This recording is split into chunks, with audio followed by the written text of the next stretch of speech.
ನಾನು ಭಾಷಣ ಮಾಡೋದು ಏನಿಲ್ಲ ಇಲ್ಲಿ. ನನಗೂ ಒಂದಷ್ಟು ಕೂತ್ಕೊಂಡು ಈ ಕಲೆ ಎಲ್ಲ ನಮ್ಮ ರಾಜಕೀಯ ಎಲ್ಲ ಒಂದ್ ಕಡೆ ಸೈಡ್ಗಿಟ್ಟು ಈ ಕಲೆ ಸಂಸ್ಕೃತಿನ ನೋಡಿ ಸಂತೋಷ ಪಡಬೇಕು ಅಂತೇಳಿ ಆಸೆ ಇದೆ. ನೀವೆಲ್ಲ ಭಾಗ್ಯವಂತರು, ಮೈಸೂರಲ್ಲಿರೋರು. ಇಷ್ಟು 10 ದಿನಗಳ ಕಾಲ ನಿಮ್ಗೆ ಬಂದು ಎಲ್ಲ ಕಡೆ ನಿಮ್ಗೆ ಏನ್ ರುಚಿ ಬೇಕೋ, ಈ ಹೋಟ್ಲಿಗೆ ಹೋದ್ರೆ ಯಾವ ರೀತಿ ನಾವು ಏನೇನ್ ಬೇಕೋ ಆಯ್ಕೆ ಮಾಡಿ ತಿನ್ನಂತ ಅವಕಾಶ ಇದೆಯೋ, ಹಂಗೆ ಸಾಹಿತಿ ಲೋಕದಲ್ಲಿ, ಸಂಸ್ಕೃತಿ ಲೋಕದಲ್ಲಿ ನಿಮ್ಗೆ ಏನೇನ್ ಬೇಕೋ ಅದೆಲ್ಲ ಕೂಡ ಇಡೀ ರಾಜ್ಯ ದೇಶದಿಂದ ಬಂದು ನಿಮ್ಗೆ ಪ್ರದರ್ಶನ ಮಾಡಿ ನಿಮಗೆ ಮನಸ್ಸಿಗೆ ಆನಂದ ಕೊಡುವಂತ ಒಂದು ಭಾಗ್ಯ. ಪುರಂದರದಾಸರು ಒಂದ್ ಕಡೆ ಒಂದು ಮಾತು ಹೇಳ್ತಾರೆ, ಇದು ಭಾಗ್ಯ, ಇದು ಭಾಗ್ಯ, ಇದು ಭಾಗ್ಯವಯ್ಯ, ಪದುಬನಾಭನ ಪಾದ ಭಜನೆ ಪರಮ ಸುಖವಯ್ಯ ಅಂತೇಳಿ. ಹಂಗೆ ನಿಮ್ಮೆಲ್ಲರೂ ಕೂಡ ಒಂದು ದೊಡ್ಡ ಭಾಗ್ಯ ಇದು ಮೈಸೂರವ್ರಿಗೆ, ಇಂಥ ಒಂದು ಅವಕಾಶ. ಹಿಂದೆ ಮಹಾರಾಜರ ಕಾಲದಿಂದ ನಡ್ಕೊಂಡು ಬಂದ ಒಂದು ಪರಂಪರೆ. ಕಲೆಯ ಆರಾಧನೆಯೇ ದಸರಾ, ಸಂಸ್ಕೃತಿಯ ಆರಾಧನೆಯೇ ದಸರಾ. ಚಾಮುಂಡಿ ಬೆಟ್ಟದ ದುರ್ಗಾ ಶಕ್ತಿಯ ಆರಾಧನೆ ಇಲ್ಲಿ ಸಂಸ್ಕೃತಿಯ ಆರಾಧನೆಯಾಗಿ ಇವತ್ತು ಬೆಳ್ಕೊಂಡು ಹೋಗ್ತಾ ಇದೆ. ಇವತ್ತು ನಾನು ಹೇಳಿದ ಇಷ್ಟೇ,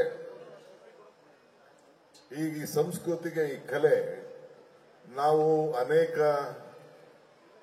ವಸ್ತುಗಳನ್ನ ನಾವೆಲ್ಲ ನಮ್ಮ ಜನ ಬಳಸ್ತಾರೆ. ಒಂದ್ ಕಡೆ ತಮಟೆ, ಡೊಳ್ಳು, ನಗಾರಿ, ವೀರಗಾಸೆ, ಕೋಲಾಟ, ಯಕ್ಷಗಾನ, ಕೊಳಲು ಇವೆಲ್ಲ ಕೂಡ ನಾವೆಲ್ಲ ಗಮನಿಸಿದೀವಿ. ಕೊಳಲು ನಮ್ಮ ಚಾಮರಾಜನಗರದ ಒಂದು ಬಿದಿರು.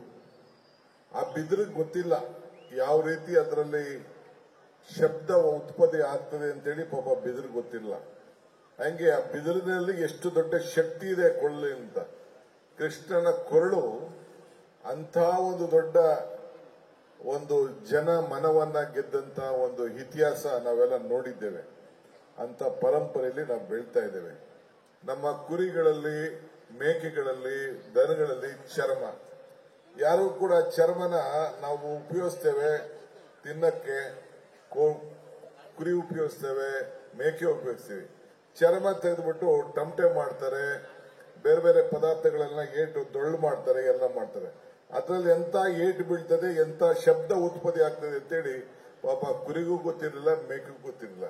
ಹಂಗೆ ಪ್ರತಿಯೊಂದು ಮನುಷ್ಯನ ಅಂಶ ಕೂಡ, ಪ್ರಾಣಿಯ ಅಂಶ ಕೂಡ, ಈ ಭೂಮಿಲಿ ಬೆಳೆಯುವಂತ ಪ್ರತಿಯೊಂದು ಬಿದಿರಿಂದ ಕೂಡ ಈ ನಮ್ಮ ಕಲೆಗೆ, ನಮ್ಮ ಸಂಸ್ಕೃತಿಗೆ, ನಮ್ಮ ಸಾಹಿತ್ಯಕ್ಕೆ ಎಷ್ಟು ನಮ್ಗೆ ಉಪಯೋಗ ಆಗ್ತದೆ ಅನ್ನೋದಕ್ಕೆ ಇವೆಲ್ಲ ಕೂಡ ಸಾಕ್ಷಿ. ಇವತ್ತು ನನ್ನ ಕೈಲಿ ಸೈಕಲ್ ಗುರ್ತಿನ ಅಗರಬತ್ತಿ ಕಂಪನಿಯವರು ಅವರು 50 ಲಕ್ಷ ಕೂಡ ಕೊಟ್ಟಿದ್ದಾರಂತೆ. ನಮ್ಮ DC ಸಾಹೇಬರು ಹೇಳ್ತಾ ಇದ್ರು, ಇದಕ್ಕೆ ಪ್ರೋತ್ಸಾಹವನ್ನ ಕೊಡಬೇಕು ಈ ಕಾರ್ಯಕ್ರಮಕ್ಕೆ ಅಂತೇಳಿ ಸಹಕಾರ. ಅವ್ರಿಗೂ ಈ ಸಂದರ್ಭದಲ್ಲಿ ಸರ್ಕಾರ ಪರವಾಗಿ ಅಭಿನಂದನೆ. ಸ್ಪಾನ್ಸರ್ ಮಾಡಿದ್ದಾರಂತೆ, ಅವ್ರಿಗೂ ಒಳ್ಳೇದಾಗ್ಲಿ. ಯಾಕೆಂದ್ರೆ ಅವರು ನಮ್ಗೆ ಆ ಅಗರಬತ್ತಿಲಿ ಸುವಾಸನೆ ಕೊಡ್ತಾ ಇದ್ದಾರೆ.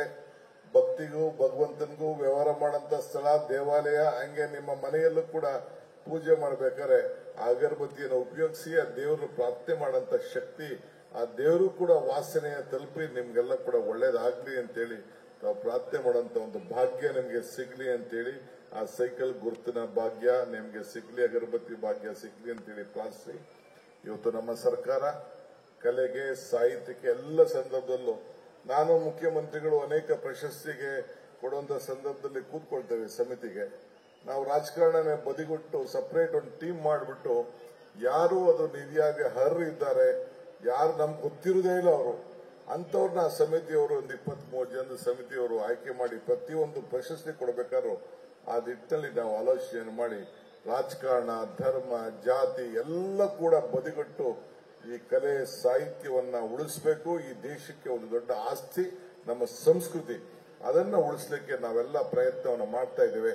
ನಿಮ್ಮೆಲ್ಲರ ಸಹಕಾರ, ಆಶೀರ್ವಾದ ಇರಲಿ ಅಂತೇಳಿ ಇವತ್ತು ನಾನು ಹೋಗಿರ್ತಾನೆ ನಮ್ಮ ಪವರ್ ಮಿನಿಸ್ಟ್ರು ಉದ್ಘಾಟನೆ ಮಾಡಬೇಕಾಯ್ತು. ನಾನು ಜಿಲ್ಲಾ ಮಿನಿಸ್ಟರ್ ಹೋಗಿ ಈ ಲೈಟಿಂಗ್ ವ್ಯವಸ್ಥೆ ಉದ್ಘಾಟನೆ ಮಾಡಿದ್ರು. ನಾನು 4 ವರ್ಷ 5 ವರ್ಷ ಪವರ್ ಮಿನಿಸ್ಟರ್ ಇದ್ದೆ.